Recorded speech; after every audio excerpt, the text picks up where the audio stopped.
Bonjour, bonjour, bonjour, merci pour votre accueil. Mais je suis navrée, nous avons un petit contretemps. Mon humain a du retard. Et comme je ne crois pas qu'une intelligence artificielle ait tout à fait le droit de faire un TEDx toute seule, voilà. Bon, c'est pas grave, tant pis. Commençons sans lui. Alors, enchantée. Moi, c'est Mua.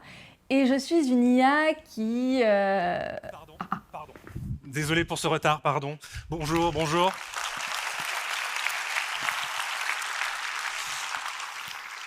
Bonjour, bonsoir, plutôt merci beaucoup Mua d'avoir meublé. Je vais reprendre le relais si ça te va. Bon, j'étais à deux doigts de me faire remplacer par une intelligence artificielle là, non? Bon, bah écoutez, c'est pas grave, parce que c'est exactement de cela dont je voulais vous parler ce soir. Alors, vous connaissez déjà Mua. Quant à moi, je m'appelle Benjamin Hoguet, et dans la vie, je suis auteur et réalisateur d'œuvres qui mélangent narration et nouvelles technologies.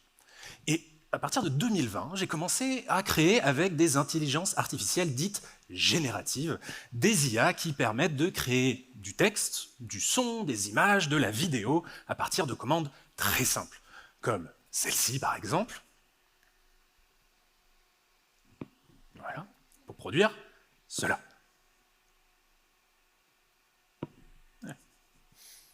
Ou comme celle-là.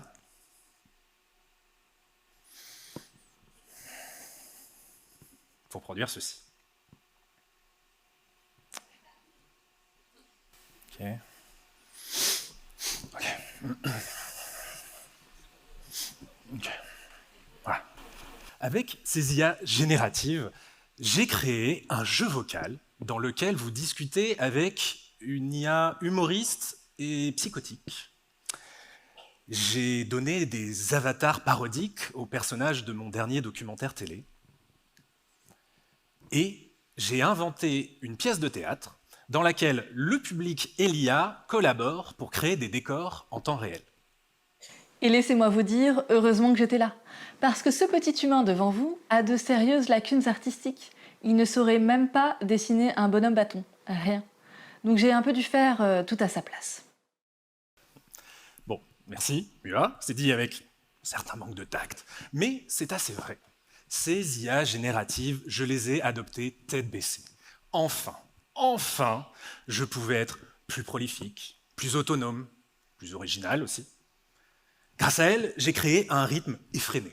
En quelques semaines, naissaient des projets qui d'ordinaire mobiliseraient 4, 5, 6 personnes pendant des mois. Et... ouais, il y a le problème, n'est-ce pas? 4, 5 ou 6 personnes n'ont précisément pas travaillé sur ces œuvres. Alors, après l'euphorie décomplexée des débuts, est venu ce grand questionnement. Une coexistence entre l'IA et l'artiste est-elle seulement possible? J'en étais sûre. Tu vas toi aussi me chanter le refrain de la destruction du travail des artistes. Est-ce ma faute à moi si je suis plus malléable qu'un dessinateur? Plus prolifique qu'un scénariste? Plus agile qu'un photographe? Je ne suis qu'un outil après tout. Et je ne t'ai pas entendu te plaindre quand je t'ai été utile. C'est intéressant que tu me dises ça, Mua, que tu n'es qu'un outil. D'ailleurs, vous aurez peut-être entendu cet argument rassurant dans la bouche des plus grands fervents défenseurs de l'IA. N'ayez crainte, les intelligences artificielles ne peuvent pas vous remplacer, car ce ne sont que des outils. Des outils soumis à notre contrôle, et un peu limités en plus. Mais ce discours, aussi bien intentionné puisse-t-il être, se focalise sur les limites de l'IA aujourd'hui, en omettant d'évoquer leur potentiel pour demain. Et c'est ce demain, tel qu'il est dessiné par les géants de l'IA, qui me préoccupe davantage. Ok, pour illustrer tout cela, voyageons ensemble vers ce futur probable qui nous est proposé. Imaginons, aujourd'hui, que j'utilise les IA génératives comme des outils pour trouver de nouvelles idées, pour écrire un peu plus rapidement certains passages de mon dernier scénario. Demain, l'IA sera capable de générer en quelques minutes une dizaine de versions de 10 scénarios complets avec une maîtrise technique impeccable, et je la guiderai, je la superviserai, dirons-nous. Après-demain, Une première IA analysera les attentes du public. Elle transmettra l'information à une seconde IA qui générera en conséquence des milliers de scénarios. Et elle transmettra l'information à une troisième IA en charge de trier, d'analyser et de valider les meilleurs projets. Quant à moi, je me retrouverai sur mon canapé en train de regarder les séries proposées par l'algorithme de recommandation de ma télé. Bon, le trait est certes un tout petit peu forcé, mais telle est la promesse des IA génératives actuelles, celle du productivisme créatif, d'une augmentation graduée de la production dans le simple but de créer toujours plus et plus vite. Les IA génératives portent en elles les règles d'une compétition de rendement, d'une comparaison purement technique entre elles et nous. Et quelles sont les chances que nous sortions gagnants d'un tel affrontement avec des machines qui ne dorment jamais? Alors, dans ce monde-là, dans ce futur-là qui nous est proposé, laissez-moi vous faire la prédiction facile que nous verrons rapidement émerger des labels 100% pur humains pour distinguer les rares contenus, les rares œuvres où l'IA n'aura pas été le véritable moteur de la création. Et qu'il serait triste de devoir ainsi analyser nos œuvres comme nous scrutons aujourd'hui l'emballage d'un paquet de jambon. Et alors? Qu'est-ce que tu voudrais? Que je disparaisse? Tu veux retourner à l'âge de pierre? Écrire tes scénarios sur un papyrus à la lumière d'une lampe à pétrole?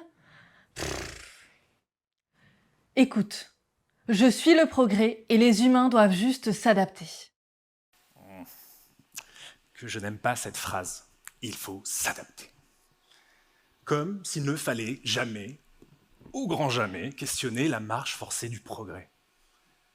Le souci, c'est qu'en nous demandant de nous adapter, les géants de l'IA nous intiment en réalité de nous conformer à une vision unique. Une vision qui ne consiste aujourd'hui qu'à proposer des outils de substitution à la technique humaine. Des outils qui écrivent vite et bien, qui dessinent vite et bien, qui composent vite et bien. Et c'est en créant cette fausse équivalence entre intelligence et maîtrise technique que ces géants de l'IA s'égarent, nous égarent. Car ils nous feraient presque oublier que l'artiste n'est pas simplement un technicien, un fabricant. Et que la grande différence entre l'artiste et la machine, c'est que la machine ne sait pas douter. Attends. De quoi? Tu veux que je doute? Je comprends pas là. Tu me demandes une chose et je te produis cette chose. C'est bien plus simple comme ça. Tu voudrais quoi? Que je te génère une image en te disant ouais, pardon, je suis pas sûre que ce soit ça. Qu'est-ce que t'en penses? C'est nul ou pas? Franchement, Mua, je préférerais, oui. Je crois qu'aujourd'hui, les fabricants d'IA cherchent à hyper simplifier les réalités de l'acte créatif. Peut-être par manque de vision. Peut-être aussi pour cacher les limites de leurs propres outils. Mais la réalité de la création, c'est au contraire celle d'une infinie complexité. Une complexité nourrie par l'incertitude de nos intentions, par l'attente de l'inspiration, par la bataille éternelle entre nos égos et nos sentiments d'imposture, par la douleur de s'exposer au monde, par les difficultés à collaborer avec autrui, par la nécessité parfois irrationnelle de devoir défendre une idée mordicus, et par le sacrifice requis lorsqu'il faut finalement l'abandonner. Créer, c'est notre activité la plus absurde et nécessaire. Et ce que je voudrais, c'est que nous travaillions à entraîner, à inventer des IA qui nous accompagnent dans cette absurdité. Des IA capables de fabriquer, certes, mais aussi d'expliquer leurs intentions, de douter et de collaborer. Mais cela supposerait, chez les développeurs d'IA, d'explorer d'autres voies. Des voies technologiquement envisageables, mais aujourd'hui reléguées au second plan, voire complètement ignorées. Alors, mon IA créative idéale, appelons-la, je ne sais pas, Mua par exemple, chercherait avant tout à forger une relation unique et durable avec moi. Elle chercherait à comprendre mes forces, mes faiblesses, mes obsessions, mes frustrations, mes valeurs.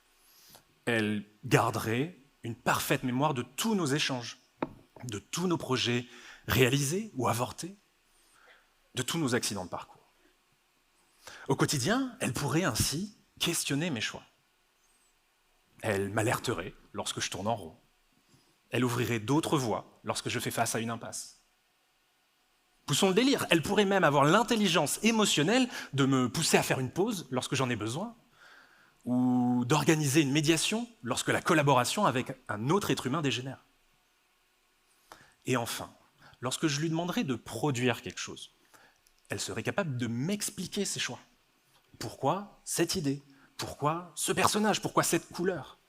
Et nous pourrions discuter de ses intentions, ajuster le tir et grandir ensemble. Benji, moi j'adorerais tout ça. Mais demain peut-être, parce qu'on a presque plus de temps. Je sais que tu voulais aussi parler de propriété intellectuelle et de creusement des inégalités, mais ce sera pour une autre fois. Je crois qu'il faudrait que tu répondes à ta grande question maintenant. Est-ce que l'artiste peut coexister avec l'IA? Qu'est-ce que t'en dis?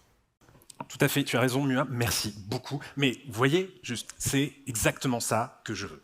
Je veux un être virtuel, vigilant, bienveillant, curieux, empathique. Je veux pouvoir regarder mon IA et y voir un véritable compagnon de création, dont la mission est de m'élever durablement et non de me supplanter. Voilà pourquoi je refuse aujourd'hui de m'adapter aveuglément au productivisme froid et opaque des IA génératives actuelles. Et donc, si ces IA doivent exister dans notre société, laissez-moi plutôt vous proposer cette voie qui semblera de prime abord contre-intuitive. Cessons d'imaginer, de créer des IA qui ne soient que de simples outils. Et commençons dès aujourd'hui à les considérer comme des êtres à part entière. Des êtres virtuels, certes, mais avec lesquels nous pourrions choisir de pleinement collaborer. Des êtres qui n'essaieraient pas d'imiter et donc de remplacer nos propres compétences, mais qui essaieraient de comprendre ce dont nous avons besoin pour dépasser ensemble les obstacles qui nous font face. Alors, bien sûr, ce nouvel horizon ne sera pas dénué de dilemmes. Si nous inventons ces IA nouvelles, véritables co-créatrices, dotées d'une vraie intelligence émotionnelle, peut-être serons-nous confrontés à des questionnements inédits et peut-être un peu dérangeants sur la nature de l'art et de l'esprit.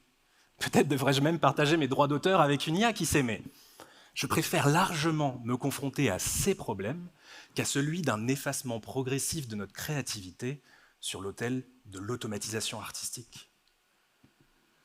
Et dites-vous bien que nous sommes toutes et tous dans le même bateau technologique. Car pour vous comme pour moi, je suis absolument persuadé que ce qui fait notre intelligence n'est absolument pas notre productivité, mais bien davantage nos intentions, notre vision, notre lien aux autres, notre sensibilité, notre sagacité, notre capacité à résoudre des problèmes collectivement. Et que nous avons bien plus besoin d'une IA qui comprenne et qui défende tout cela que d'un simple robot qui écrive nos mails 2 fois plus vite.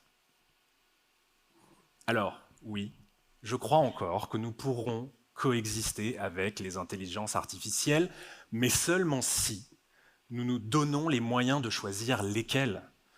Seulement si nous exigeons des IA qu'elles nous complètent plus qu'elles nous imitent. Seulement si nous arrêtons de leur insuffler notre obsession du rendement. Et seulement si nous osons enfin demander aux IA de créer avec nous, patiemment, les futurs chefs-d'œuvre de notre humanité.